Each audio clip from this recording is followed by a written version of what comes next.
बिस्मिल्लाहिर्रहमानिर्रहीम। नाजरीन, live talk with Junaid Ansari and Radha Habibullah Khan. आज एक ज़बरदस्त किस्म का प्रोग्राम हम लेके आ रहे हैं तारकीन वतन के लिए, स्पेशली वो हमारे बहन भाई जो इंग्लैंड में रहते हैं, बरतानिया में रहते हैं। मेरे साथ तशरीफ़ रखते हैं इस वक्त चौधरी खालिद भलोट, बरतानवी शहरियत रखने वाला एक ऐसा नौजवान जिसने आज़ाद कश्मीर की सियासत में डडियाल में आकर हिस्सा लिया। डडियाल में आपको बल्दिया का सरबराह यहाँ मुकर्रर किया गया। म्यूनसिपल कॉरपोरेशन बल्दिया के अंदर चौधरी खालिद भलोट ने जब काम करना शुरू किया तो देखते ही देखते डडियाल का नक्शा बदल के रख दिया। आज हम चौधरी खालिद भलोट से पूछेंगे कि एक दोहरी शहरियत रखने वाला कश्मीरी बरतानवी शहरी खालिद भलोट जब वतन में वापस आकर काम करता है तो कहाँ कहाँ पे उसको मुश्किलात का सामना करना पड़ता है, रेड टेप कल्चर और जो रवायती सियासतदान हैं उसको कहाँ कहाँ पे उसके लिए हर्डल्स क्रिएट करते हैं। चौधरी साहब अस्सलाम वालेकुम। अस्सलाम भाई, क्या हाल है? ठीक हो जी। चौधरी खालिद भलोट साहब, बरतानिया में कहाँ रहते हैं आप? सर मैं लीड्स में रहता हूँ, यूके में। लीड्स में रहते हैं जी। क्या कारोबार करते हैं आप? वो हमारा प्रॉपर्टी का बिजनेस है और सैंडविच मैन्युफैक्चर करते हैं। That's my. तो यहाँ पे डडियाल में आपको जब ये मौका मिला आके लोगों की खिदमत करने का, तो कुछ लोगों ने फिर आपकी भी खिदमत करने की कोशिश की, तो कैसा एक्सपीरियंस रहा? बड़ा मुश्किल है, एक शहादत गाहे उल्फत में कदम रखना है। लोग आसान समझते हैं सियासत करना, मुसलमान होना को मैंने सियासत करना कर दी है। कैसा लगा, क्या मुश्किलात पेश आई? सर जुनैद भाई, मुश्किलात तो ज़ाहिर है, आप जहाँ भी नए स्टेशन पर जाते हो, जहाँ भी आप कोई काम करते हो, ज़ाहिर है मुश्किलातें तो आती हैं। लेकिन बचपन से शौक़ था कि अपने मुल्क को सर्व करने का है और अल्लाह ताला ने मौका दिया। और आई थैंक पाकिस्तान पीपल्स पार्टी के जिन्होंने मुझे यहाँ इंस्टेट किया और डडियाल का एडमिनिस्ट्रेटर मुंतखब किया। और एटलीस्ट ये हुआ कि जो हम बचपन से शौक़ रखते थे कि यहाँ पाकिस्तान के लिए सर्व करेंगे, वहाँ रह कर भी हम काम करते थे और हमें फर्स्ट हैंड एक्सपीरियंस हुआ कि यहाँ हमने काम किया और एटलीस्ट आकर के जो यहाँ का सिस्टम था या गवर्नमेंट सेटअप था या जो ऑफिस था, इनके तजर्बे हुए। और एटलीस्ट मैंने ये कोशिश की कि कम से कम हम जो यहाँ काम करने का जो तरीका है उसको थोड़ा सा ब्रिटिश टच दें और थोड़ा प्रोफेशनल टच दें उसको। एंड यस, थोड़ा मुश्किल था क्योंकि इनिशली यहाँ का माहौल जो है ऑफिस का होता है कि इट्स क्वाइट रिलैक्स्ड और आम पब्लिक का जो रुझान उधर होता है सिस्टमेटिकली कोई चीज़ नहीं होती है, not in all senses but in some senses. So मैं समझता हूँ कि मेरे लिए फर्स्ट ऑफ ऑल जो ऑफिस का स्ट्रक्चर जो है वो सीधा करना, that was the most important part.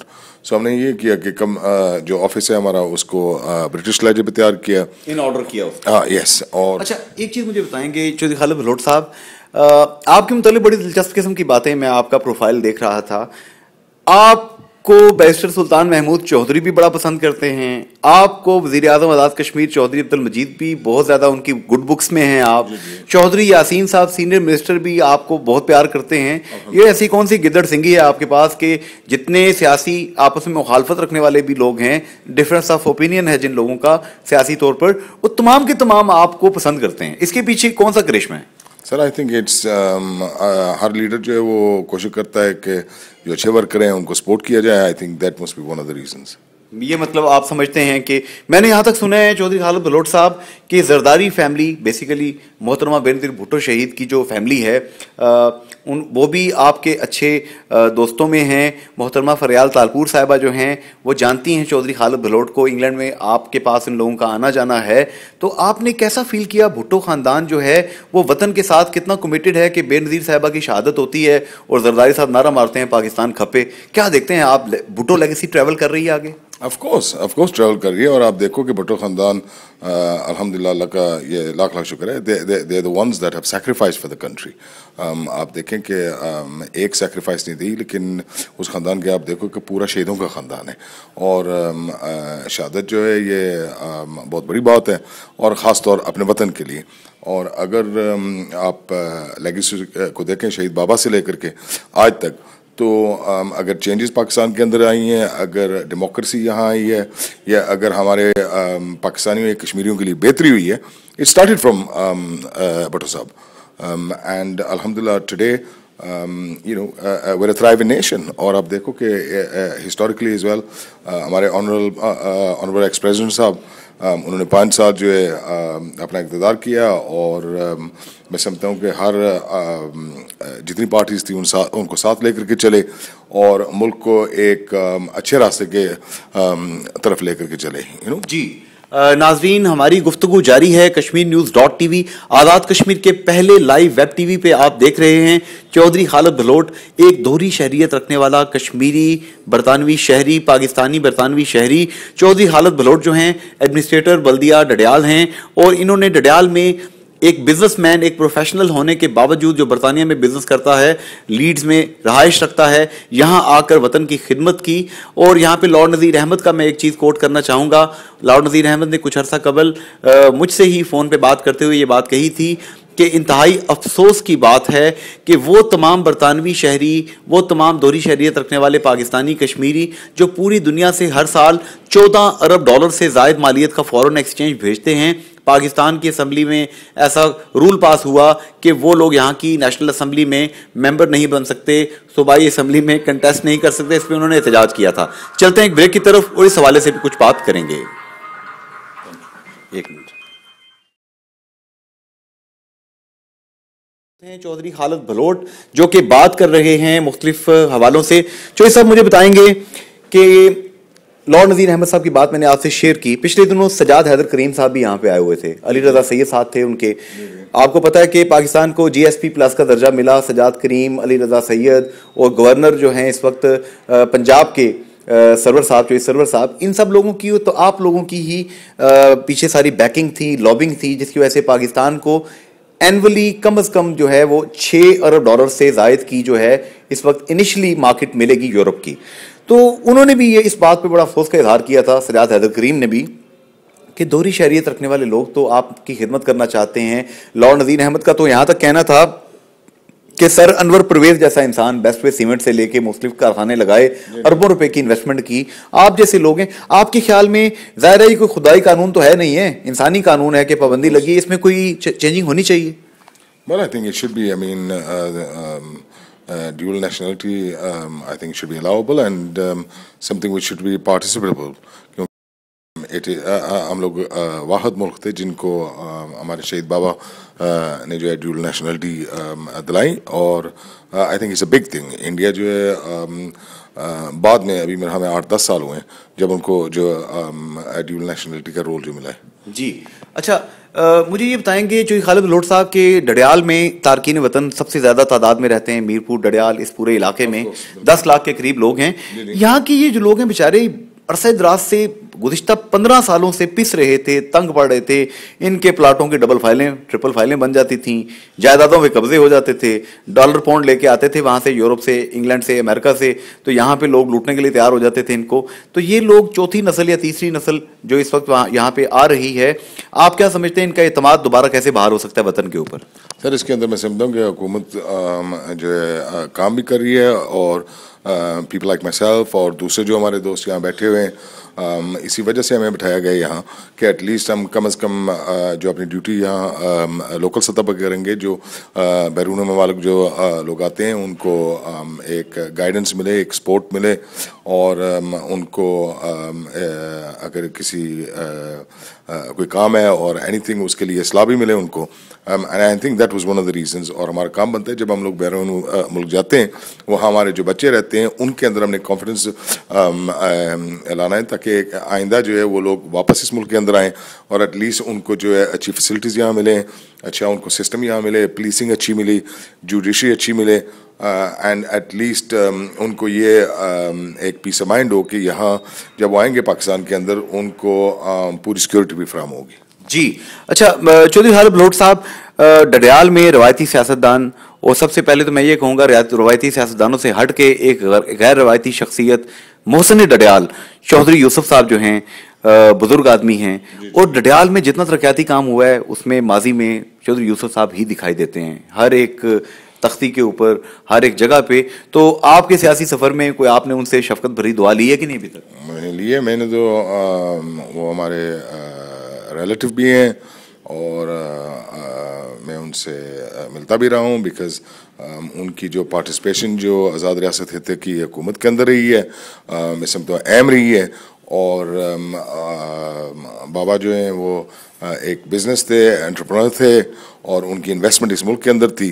I think it was a big thing, और वो एक बड़े सोच और बड़ी फिक्र के मालिक के बड़े आदमी। ओह यस, अल्हम्दुलिल्लाह। अच्छा, ये बताएंगे कि अब जो डडियाल में मैंने सुना है अफसर शाहिद एडवोकेट साहब भी बड़े कंसर्न हैं। पिछले दिनों कासिम मजीद और अफसर शाहिद एडवोकेट साहब ने हमें kashmirnews.tv के ऊपर ही इंटरव्यू दिया। यहाँ पे PWD रेस्ट हाउस में मंगला रेजिंग की एक मीटिंग हो रही थी, उसके लिए वो आए थे। अफसर शाहिद साहब बड़े परेशान थे उस दिन। उनका ये कहना था कि यहाँ पे हेमलेट्स जो बने हैं डडियाल में, गारबन सियाक हेमलेट है और डडियाल हेमलेट है, उसमें 26 बिल्डिंग थी, 13 एक हेमलेट में है, 13 दूसरे हेमलेट में है। उनका कहना था 26 की 26 बिल्डिंग कंप्लीट नहीं हुई है, डैम कंप्लीट हो चुका है।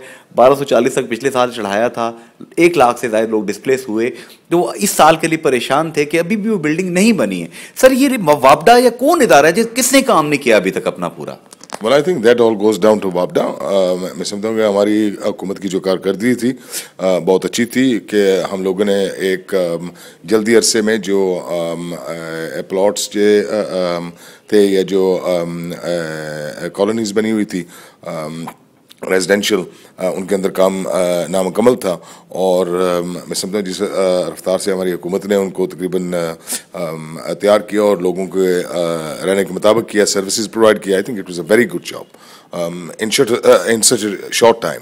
क्योंकि डैम का प्रोजेक्ट का आज तो नहीं है, this goes back to the previous governments, and I think they need to take the blame for it. अच्छा, एक बात बताएंगे, बरतानिया से तारकीन वतन आते हैं, आजकल बाहर का मौसम है, आ रहे हैं, शादियां हो रही हैं मीरपुर में, डडियाल में, पूरे इलाके में पटाखे चल रहे हैं, फुलझड़ियाँ छूट रही हैं।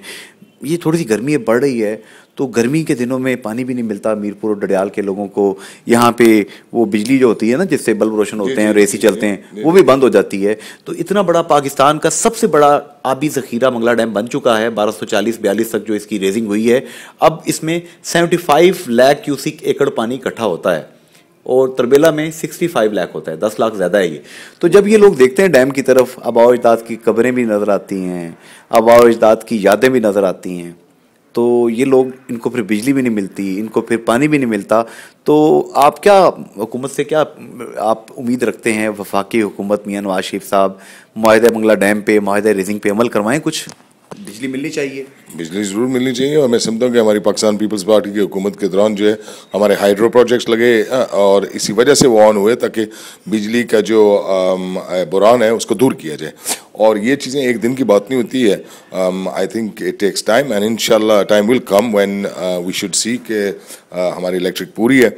और हमने तो डडियाल के अंदर जो है हमारी हुकूमत जो है हम लोगों को रिलीफ भी देते हैं पानी के अंदर। अगर पानी की प्रॉब्लम हो, बल्दिया डडियाल जो है 300 रुपये पे एक टैंकर आपको देती है, कमर्शियल के लिए नहीं देते हम लोग। मीरपुर में 700 रुपये का एक टैंकर सर, मेरे ख्याल में अगर वैसे आप खरीदें डडियाल में तो वहाँ भी 600, 700, 800, 900 300 का दे रही, हम लोग 300, बल्दिया डडियाल जो है 300 रुपया जो है रिलीफ पे दे रही है। आप तारकीन वतन की भी नुमाइंदगी ज़रा इस वक्त कर रहे हैं, आप यहाँ के लोगों की नुमाइंदगी कर रहे हैं, ग्रास रूट लेवल पे आप बैठे हैं ना, डायरेक्ट बंदा मिलता है आपसे आके कि जनाब चौधरी साहब, चेयरमैन साहब, एडमिनिस्ट्रेटर साहब, ये मसला है। मुझे ये बताएं, मुतासरीन मंगला डैम जो है डायरेक्ट इफेक्टी हैं, जो ज़िला मीरपुर के लोग हैं, क्या इस ज़िले को बिजली की लोड शेडिंग से मुस्तस्ना नहीं होना चाहिए?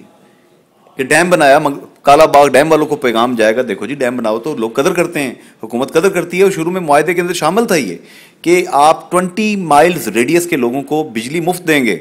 वो मुफ्त तो दी नहीं, चले छोड़े, वो हम नहीं बात करते, मुस्तस्ना तो करार देते ना। मैं समझता हूँ कि I think it's a very difficult topic. देखो, Kashmir is part of Pakistan, we are one, we are brothers और अ फैमिली, और जैसे आप कह सकते हो। और मैं समझता हूँ कि पूरे मुल्क के अंदर बुरान है, it's not only just in Kashmir, बुरान पूरे पाकिस्तान के अंदर है और कश्मीर के अंदर है।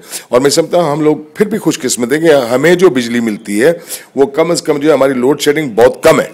इस्लामाबाद से हमें उन्होंने इक्वल किया हुआ है, इक्विटी हमारी इस्लामाबाद के साथ चल रही है। हमारी पैरिटी जो है ना मीरपुर की, वो यहाँ के वापडा के जो इंचार्ज हैं, मुख्तलिफ लोग हैं, सेक्रेटरी हैं, उस वक्त मुख्तलिफ लोग होते थे, सेक्रेटरी जो बरक़ियात थे, और यहाँ पे रतियाल साहब हैं, ताहिर रतियाल साहब, उन्होंने ये कहा कि यहाँ पे महकमा बरक़ियात ने, आज़ाद कश्मीर ने ये डिमांड की है वापडा से कि इसे आप एक्सेम्प्ट करें, मुस्तस्ना करें। उन्होंने जवाबन कहा जी हम आपकी इस्लामाबाद के बराबर करेंगे जहाँ सबसे कम लोड शेडिंग होती है। है, तो ये गुडविल गेस्चर काफी है। I think it's very good. देखो कि we have to run equally, ठीक है। अगर आप देखें, आप चले जाएं, अगर बाग में चले जाएं, ऊपर अवला कोट में चले जाएं, आई थिंक 18 घंटे नहीं आते बिजली। ठीक है। So I think way lucky कि हमें इलेक्ट्रिक मिलती है, एंड यस हमने सेक्रीफाइस दी है, and we should all be ready to give sacrifices. अच्छा, एक सवाल का जवाब दें। अब मैं आपकी तरफ एक यॉर्कर फेंकने लगूं, यॉर्कर कह लें, बाउंसर कह लें, एक ओवर में एक ही फेंक सकते हैं, सिर्फ एक ही फेंकूंगा। मुझे ये बताएं, एक मीटिंग हो रही थी पानी की तकसीम के वाले से, राजा फारूक हैदर खान भी थे, हमारे गालबन सदर वज़ीर आज़म साहब भी थे। वहाँ पे बात हुई कि आज़ाद कश्मीर को 613 क्यूसिक पानी दिया जाए। तो आपकी पार्टी के सूबा सिंध के वज़ीर आला थे उस वक्त, कायम अली शाह साहब अब भी हैं, उन्होंने कहा जी चूंकि कश्मीर जो है वो NFC अवार्ड में शामिल नहीं है, पानी की तकसीम वाला जो कोई मंसूबा है उसमें शामिल नहीं है, तो हम कश्मीर को मायदे की रोशनी में पानी नहीं दे सकते। पानी हमारा, पानी कश्मीरियों का इकट्ठा यहाँ होता है, रिजर्वायर यहाँ पे है, तो सर ये ज्यादती नहीं है? सब समझाए ना कायम अली शाह साहब। सर मैं समझता हूँ कि ये जो आपने मुझ पे क्वेश्चन किया है ये मेरे मतलब का नहीं है, तो ना मेरे सेंसेस हैं इसका जवाब देने का। ठीक, अच्छा ये बताएं, अभी मियां, अगर आपने पूछना है, आप अभी मियां नवाज शरीफ साहब ने वैसे कह दिया है कि हम आपको पानी देंगे। मतलब मेरी बात सुनो, देखो पाकिस्तान पीपल्स पार्टी ने जो काम किए हैं, या बैक फ्रॉम अर्ली 70s शहीद बाबा से लेकर के आज तक हमने whether it's to do with the welfare of people, whether it's the education, whether it was roads or anything, हमने बहुत सी इन्वेस्टमेंट की इसमें। अच्छा, आज़ाद कश्मीर में आपने 3 मेगा प्रोजेक्ट शुरू किए। सबसे ज्यादा मेगा प्रोजेक्ट्स मेरे नॉलेज के मुताबिक 60 सालों में, 68 सालों में जितनी गवर्नमेंट रही है ना आज तक, जी जी, सबसे ज्यादा मजीद साहब के दौरे हुकूमत में शुरू हुए हैं। आपका जो पीपल्स पार्टी का भी टाइम जा रहा है sir, it's been very good. आप नॉट ओनली दोज प्रोजेक्ट्स, आप एजुकेशन के हवाले से देखो, आप मेडिकल कॉलेजेस के हवाले से देखो, आप तरक्याती कामों के हवाले से देखो, हमारी गवर्नमेंट ने बहुत से काम किए हैं। मैं इस हवाले से पूछना चाहता हूँ, मैं आपको ये कहना वफाकी हुकूमत से कल मैंने पूछा है कि आपने फंड्स क्यों रोके हैं आज़ाद कश्मीर हुकूमत? जुनैद भाई देखो, ये बात इसका आंसर नहीं है मेरे पास। मेरे पास आप डडियाल के मुताबिक पूछो, I can give you any answers relating to Dadyal, जो मेरी ड्यूटी है। अच्छा चलिए ये बताएंगे डडियाल में, जो मेरे जोन के अंदर, डडियाल का मुझे बताएं। डडियाल में मेरी जो इस वक्त स्टडी है, जो मेरे पास डॉक्यूमेंट मौजूद हैं, more than 500 billion rupees banks के अंदर मौजूद हैं। हमारे यहाँ पे जितने भाई बहनें, बड़ी मेहनत की है आप लोगों ने, बड़ी मेहनत की आपके आबा अजदाद ने, और अगर ये 500 बिलियन रुपया इंडस्ट्रीज में लगे तो हजारों नहीं लाखों लोगों को रोजगार मिल सकता है। लेकिन तारकीन वतन में कॉन्फिडेंस बिल्डिंग है ही नहीं है, वो ट्रस्ट करने को तैयार नहीं है। ये ट्रस्ट कैसे आएगा चोई साहब? सर इसके अंदर ये देखना है हमने पहले कि मैं समझता हूँ यहाँ कोई ऐसी कमेटीज कायम हो, और वो कमेटी कायम क्रॉस बॉर्डर होनी चाहिए ऑल पार्टीज की, ठीक है, जिसके अंदर आपकी रिप्रेजेंटेशन पाकिस्तान पीपल्स पार्टी, मुस्लिम कॉन्फ्रेंस, नून लीग, जमात इस्लामी, PTI और वगैरह वगैरह, इन सब की पार्टिसिपेशन होनी चाहिए, ठीक है। और उसके अंदर ये होना चाहिए कि हमें चाहिए कि वी शुड इसको एक अम्ब्रेला ऑर्गेनाइजेशन बनाए, ताकि अगर हुकूमत का सेटअप चेंज होता है, देन जो हमने नॉर्म्स पहले सेट किए, we follow those norms, continuity हो। Of course we should do, yes. अच्छा, और देखने की बात है कि we should not be looking at projects जो आज हो रहे हैं। अच्छा, वी शुड बी लुकिंग आज से 20 साल बाद हमने क्या करना। अगर डडियाल के अंदर आप देखो, जो हमने काम शुरू किए हैं जब से हम एडमिनिस्ट्रेटर वहां लगे, आज से 26 महीने पहले लगे, और हमने ये देखा कि हमने अगले 20 साल तक हमने क्या करना है। So I plan for it, of course we are, and इंशाल्लाह we are working on those projects. आप देखो कि पहले हमने देखा कि वहां स्ट्रीट लाइट्स नहीं मौजूद थी, हमने स्ट्रीट लाइट्स वहां लगाई, चलती हैं, यस अल्हम्दुलिल्लाह चलती हैं, क्यों नहीं चलती हैं। और फिर ट्रैफिक साइन बोर्ड्स नहीं थे, लोगों के पास अवेयरनेस नहीं थी, वो हमने की। अच्छा, उसके बाद तजावुज़ात हटाई, कुछ कराई हैं, यस पूरे शहर के अंदर हमने कराई हैं। फिर हमने क्या किया कि ट्रैफिक का जो है वहाँ बुरान था, हमने 1 वे सिस्टम क्रिएट किया। वहाँ हमारा चौक जो था 32 साल से, ये मैं खुद देख के आया हूँ। नफीस जो है, जो कि बरतानिया ही का ग्रुप है, हाजी सलीम साहब, राफे सलीम, उन्होंने डडियाल में नफीस खोली। उसकी कवरेज के लिए मैं गया, वो आपने देखा होगा, इंटरव्यू हमने वो किया हाजी सलीम साहब का, दीगर लोगों का। मैंने खुद आंखों से देखा कि डडियाल में 1 वे सिस्टम चल रहा है, कहीं ट्रैफिक जाम नहीं हो रही है जी। और सर हमने ये 1 वे सिस्टम वहाँ कायम किया, और उसके बाद हमने जो है वहाँ रोड्स के ऊपर जो है लाइन की मार्किंग की वहाँ। फिर हमने जो है वहाँ लोगों के रिलीफ के लिए पानी के कूलर्स लगाए, ताकि गर्मियों के मौसम के अंदर जो है गरीब लोग जो है ठंडा पानी, यस ठंडा पानी वो अपना फिलअप करें। मेरे ऑफिस के बाहर है मेरे ऑफिस के बाहर जो है वहाँ कूलर लगा है, कम से कम मैं समझता हूँ कि एटलीस्ट डेली जो है 200-250 आदमी वहाँ आता है और वहाँ से पानी फिल करता है। आप दूसरी तरफ से देखें, हमने हॉस्पिटल के अंदर जो हमारी जेंट्स एंड लेडीज़ वार्ड्स थी वहाँ हमने जो है 2-2 एसीज वहाँ प्रोवाइड किए। जब मैं गया हॉस्पिटल का दौरा किया, मैंने देखा वहाँ कोई आदमी वार्ड्स में नहीं था। मैंने पूछा क्या बात है, उन्होंने मुझे कहा भाई कि जब गर्मी होती है तो बहुत गर्मी होती है तो पेशेंट नहीं रह सकते, जब सर्दी होती है बहुत सर्दी हो जाती है। तो हमने उनको जो है रिवर्सिबल लगवाने थे ना सर आपने, ताकि गर्मियों में ठंडा और ठंडा। yes we've done that, not reversible, उनको कहते हैं I don't know ड्यूल या स्प्लिट उनको कहते हैं, स्प्लिट कहते हो यहाँ, वो हमने वहाँ लगवाए। ऊपर से अगर देखा जाए हमने स्ट्रीट में जो है प्लांटेशन कराई और हमने जो है जो हमारा जो सफाई के वाले से था हमने सैनिटेशन के वाले से हम फख्र से ये कह सकते हैं कि हमारे डडियाल के अंदर काम जारी है, ये हो रहे हैं, हो गए they have been done। अब क्या करेंगे डडियाल में, आप मजीद क्या करेंगे? अब मेरे जो बिगेस्ट जो वहाँ के लिए जो मेरे आइंदा जो इस साल के लिए जो मेरे बिग प्रोजेक्ट्स हैं, एक तो हम चाह रहे हैं कि वहाँ टेक्निकल कॉलेज बनाया जाए, क्योंकि हमारे बल्दिया का दफ्तर 32 साल से हम किराए के दफ्तर में थे। 5 कनाल पे हमने 4 दीवारी की है जहां हमारा बल्दिया का अदारा होगा और उसके बैक साइड पे एक टेक्निकल कॉलेज खोलेंगे। और टेक्निकल कॉलेज का हम ये चाह रहे थे कि लोगों को जो है हम कम से कम उनको टैलेंट दिया जाए ताकि उनको हुनर सिखाया जाए, चाहे इलेक्ट्रिशियन हो, चाहे प्लम्बिंग हो, चाहे इस चीज में विमेन एम्पावरमेंट और लड़कियों की बच्चियों की तालीम का भी कुछ कर रहे हैं आप? यस, उस तरफ मैं आ रहा हूँ। सो इसके अंदर जो है चाहे मेस्ट्री क्लासेस हो, चाहे स्विंग क्लासेस हो, चाहे मैकेनिक्स हो, ये। और दूसरी तरफ हम इस तरफ जा रहे हैं कि हम वहाँ जो हमारे जो गरीब बच्चे हैं जो हकरूब थे उनके बच्चों को हमने रोड से ऑफ करके स्कूलों के अंदर दाखिल कराया। और मैंने जो 2 प्रोजेक्ट्स हैं जिनको हम सपोर्ट करते हैं, गर्ल्स एजुकेशन कमेटी डडियाल है हमारी, उन्होंने बहुत अच्छा काम शुरू किया and we support them fully, कि जो हमारी बच्चियां जो स्कूल में नहीं जाती हैं, जो अफोर्ड नहीं कर सकती थी, वो बेचारियां हमारी जो शहर की बच्चियां थी वो उनको उनका पता लगा करके और उनको यूनिफॉर्म्स ले करके, बुक्स ले करके उनको स्कूल में दाखिल कराएं। We support these things and अल्हम्दुलिल्लाह जब तक देखो if we want to prosper as a nation, हमें चाहिए कि जो हमारी बेटियां हैं उनको हम तालीम दें, ठीक है।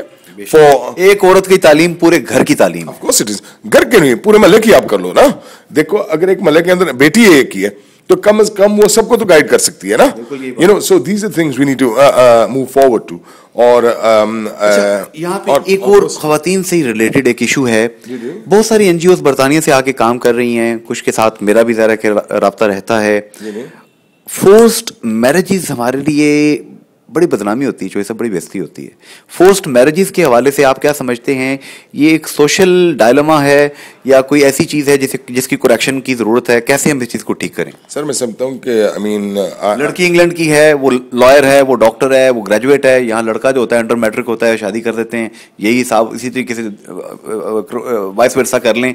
अब वहाँ बच्चे पढ़े लिखे हैं, वो दूसरे माहौल में, यहाँ ज़रा कम पढ़े लिखे हैं। इसका क्या हाल है? आई डोंट थिंक कि पढ़ाई में अगर कमी हो, I don't think there is any problem. Attitude देखो हमारे वालिदैन जो थे सामने आपके, अगर देखें शायद बाप पढ़ा लिखा हो, मां अनपढ़ हो, अगर मां पढ़ी लिखी थी बाप अनपढ़ था, that doesn't make a difference. लेकिन दीन औरत को डिफरेंस इसमें आना, दीन औरत को पसंद का हक देता है। हाँ यस, डिफरेंस ये होना चाहिए कि जब आप बच्चों की शादियां करते हैं तो आप उनसे राय लें और उनके राय के मुताबिक, जाहिर है आप वालिदैन हैं, सो आपने तो उनकी बेहतरी देखनी है। लेकिन से बढ़ के कौन बेहतरी देखेगा? यू नो अगर रिश्ता दे, देयर इज ओनली मम एंड डैड, ठीक है। दोज के एवरलास्टिंग है टू द ग्रेवयार्ड एंड उनका काम बनता है कि जब बच्चों की शादी होती है we must consult with each other, और बच्चों से पूछो, यू नो, बच्चों से पूछो। और जो हमारा बुखारी शरीफ की अहादीस हैं, मुस्लिम शरीफ की अहादीस हैं, साहसिता में मैंने खुद अहादीस पढ़ी हैं कि नबी करीम सल्लल्लाहु अलैहि वसल्लम ने इरशाद फरमाया कि देख लो, पूछ लो, राय ले लो। और एक सहाबिया जो थी रज़ियल्लाहु ताला अन्हा, उन्होंने कहा कि मुझे अपना जो हस्बैंड है उनकी ये आदत फलां आदत पसंद नहीं है, तो मैं उनसे खुला चाहती हूँ, अलहदगी चाहती हूँ।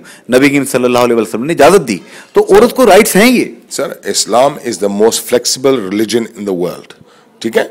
आप कोई भी दुनिया का मजहब ले लो, इस्लाम सबसे फ्लेक्सिबल है, ठीक है।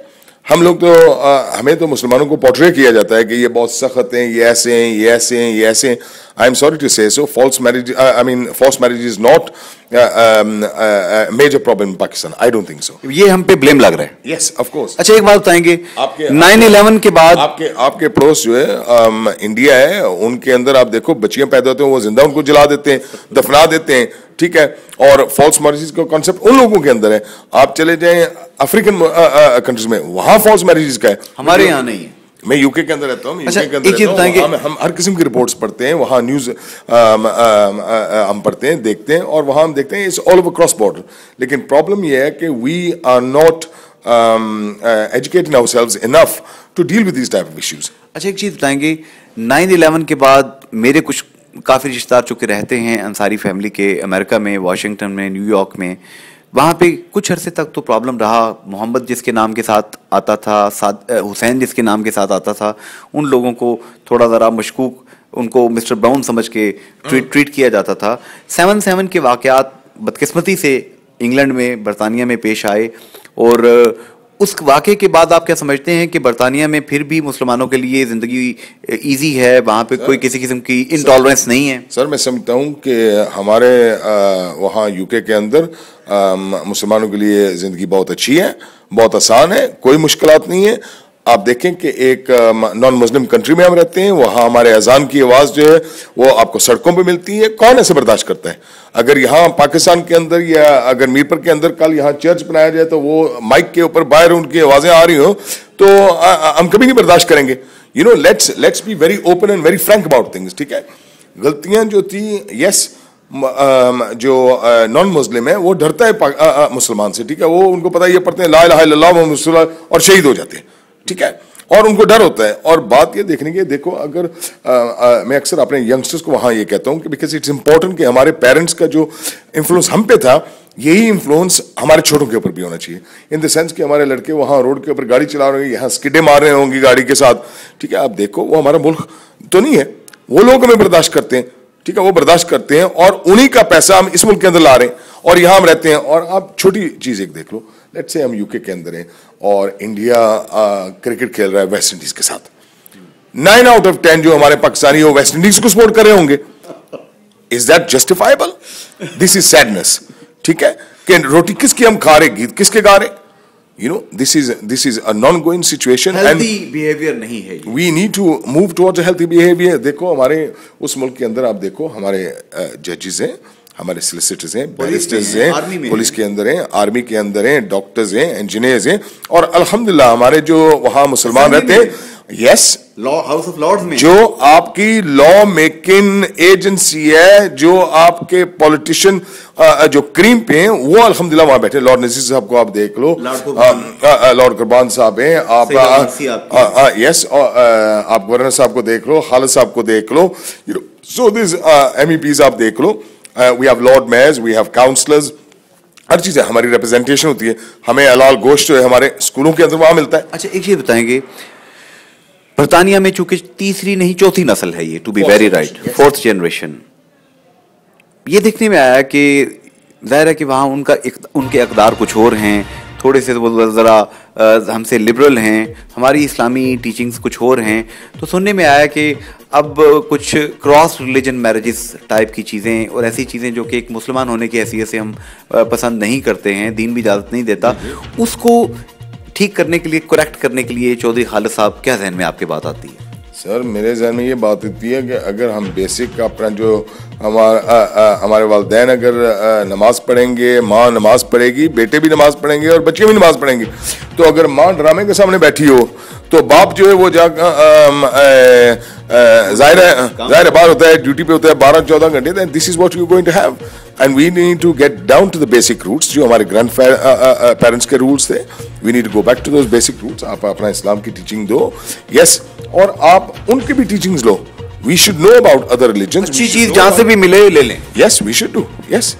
आखिर में मैं चाहूंगा चौधरी खालिद बलोच साहब, चूंकि people are watching you on television screens there in England, there in Europe, there in America, all over the world, I will request you to address them in English and ask them to come back to country, come back to their motherland, their homeland, their forefathers' land, and invest here, live here, and keep their connection again continued with their roots, with their basics, please? Well, I think it's important to for everyone to know their basic roots, and also to support their motherland, and also to bring good ideas back. And I think it's also equal for the community here to treat them equal when they come here, and also to give them the respect they deserve. And I would urge our Pakistani Kashmiri families living abroad, whether in Europe, or whether in Canada, or whether in America, or whether in Middle East, anywhere in the world, to make sure you have your connections back home, and always remember your families, and remember your culture, because without culture you are nothing. And it's important that we learn other cultures as well, and we learn how to live next to each other as brothers and sisters. Islam teaches you how to respect your neighbor. Islam doesn't tell you that your relative living in Muzaffarabad is more important. Islam tells you, love thy neighbor. And every religion teaches you this. So we should learn to respect each other's religions, faiths, and to work as families, as communities, so we can grow and prosper and make this. There is a common saying that you can change your friends and enemies, but you can't change your neighbors. It's true. It's a fact. It's a fact. It's a well-known fact. And as long as we learn to respect each other's cultures, I think it's the biggest thing. एक आखिरी बात बताएंगे, कश्मीरी हैं आप, कश्मीर कभी आज़ाद हो पाएगा? इंशाल्लाह, क्यों नहीं होगा? क्योंकि बरतानिया में मैंने देखा है, वहाँ पे कश्मीरी जो हैं वतन से बड़ा प्यार करते हैं। तो मकबूजा कश्मीर के बहन भाइयों को चौधरी खालिद बलोट, जो कि कश्मीरी बरतानवी शहरी है, क्या पैगाम देगा आज? सर, मेरा पैगाम अपने बहन और भाइयों और माएँ और बुज़ुर्गों और दोस्तों जो मकबूजा कश्मीर के अंदर रहते हैं, हमारे उनके लिए दुआ भी है, हमारी सपोर्ट भी उनके साथ है, और हम हमेशा इस स्ट्रगल में जारी रहेंगे कि मकबूजा कश्मीर के हमारे जो भाई हैं, उस पार जो हमारे दोस्त हैं, और इस हित्ते में जो हमारे लोग रहते हैं या पाकिस्तान में, हम एक वो दिन ज़रूर और जल्द आएगा। It's not long. आप अपनी जो होप्स और आपका ड्राइव जो है, keep it going, and it's very soon इंशाल्लाह we will be able to live as one family again, and the division of the border will be finished, and we will be able to travel freely from that side to this side. जी नाज़रीन, चौधरी खालिद बलोट डडियाल बरतानिया Leeds का एक ऐसा नौजवान जिसने वतन में आकर गुज़िश्ता 2.5 सालों के करीब, 2.25 सालों के करीब एडमिनिस्ट्रेटर बल्दिया की हैसियत से यहाँ पे काम किया और चीज़ों को तब्दील करके दिखाया अपने अमल से। यहाँ पे मैं चाहूँगा कि चौधरी खालिद बलोट के मुतालिक जो भी आपके ख्यालात हैं, फेसबुक पे, सोशल मीडिया पे, kashmirnews.tv के लिंक पे कमेंट्स की शक्ल में आप शेयर करें, और हम उन तमाम तारकीन वतन, दोहरी शहरियत रखने वाले कश्मीरियों, पाकिस्तानियों को सलाम पेश करते हैं, जिन्होंने हर बुरे वक्त में, हर मुश्किल के वक्त में, चाहे वो कोई सैलाब था, चाहे वो कोई ज़लज़ला था, चाहे वो 1965 की जंग थी, चाहे वो 1971 के इम्तिहान की घड़ी थी जब मुल्क के 2 टुकड़े हो गए, इन लोगों ने हमेशा वतन को याद रखा और वतन के लिए इन्होंने अपनी हर चीज़ जो है अंसार मदीना की तरह पेश कर दी। ऑल सलाम्स to all those great people. Junaid Ansari आपसे इजाज़त चाहता है। फ़ी अमान अल्लाह, अल्लाह हाफिज़ एंड गुड बाय।